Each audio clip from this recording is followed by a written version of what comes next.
Assalamu alaikum wa rahmatullahi wa barakatuh. This is your brother in Islam, Yasir Qadhi. You know, talab al-ilm, or the seeking of knowledge, is not an easy task. And once Imam Ahmad rahimahullah ta'ala was asked by one of his students who had been with him for a long time, he said, Imam Ahmad, for how long are you going to study hadith? For how long are you going to be involved in knowledge? And so Imam Ahmad said that knowledge is basically something that I will seek it from the cradle to the grave. From the cradle to the grave. There is no end to knowledge. I'm always going to increase my knowledge. It's something that the only thing that will stop me from seeking knowledge is the angel of death when my time on this earth is over. And seeking knowledge is not something that is a weekend thing or it's a 1 month thing. No, it's a lifelong endeavor. And alhamdulillah, my dear friend Ustad Abu Eesa, may Allah subhanahu wa ta'ala increase him in knowledge and in taqwa and in humility. He is doing a class that I believe is one of the most important classes for the true student of knowledge in the Western world. It is a class that deals with one of the most important books of Hanbali fiqh, and that is Zād'l-Mustaqni. And Zād'l-Mustaqni is a class that is a book that the Hanbali scholars of our generations in the previous really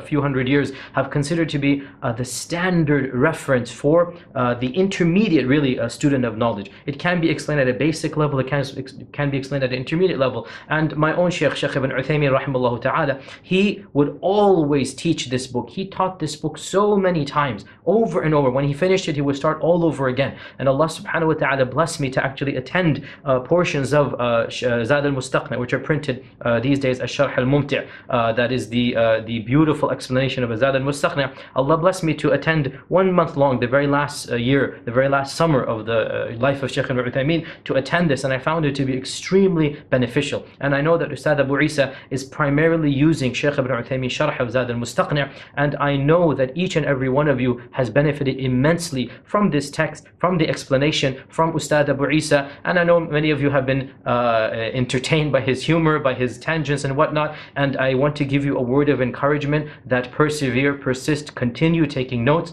continue benefiting, continue teaching others, and most importantly, make sure that this knowledge benefits you in your life. The most important aspect of knowledge is to implement it, is to act upon it. As all of you should know by now, Ali ibn Abi Talib radiyallahu ta'ala anhu said, هَتَفَ الْعِلْمُ بِالْعَمَلِ فَإِنْ أَجَابَهُ وَإِلَّا ارْتَحَلَ. That knowledge is calling out to action. Come, come, come. If action responds, it remains. And if actions don't respond, then it goes away. So this is the knowledge of your basic fiqh, of your wudu, of your tahara, of how to worship Allah subhanahu wa ta'ala.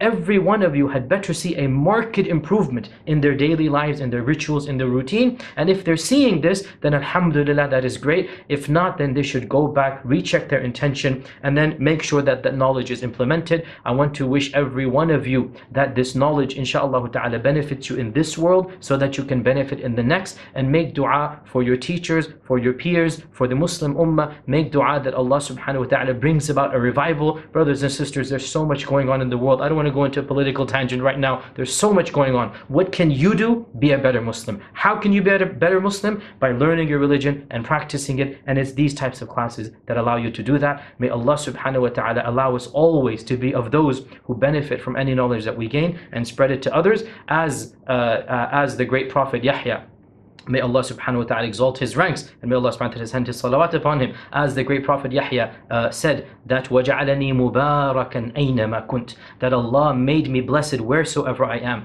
And you know what Ibn Abbas said? Allah made him blessed through his knowledge. بِعِلْمِهِ, Allah made him mubarak. So if you have knowledge, you will inshaAllah be mubarak wherever you are. May Allah subhanahu wa ta'ala make us mubarak wherever we are. وَجَزَاكُمُ اللَّهُ خَيْرًا وَالسَّلَامُ عَلَيْكُمْ وَرَحْمَةُ اللَّهِ وَبَرَكَاتُهُ.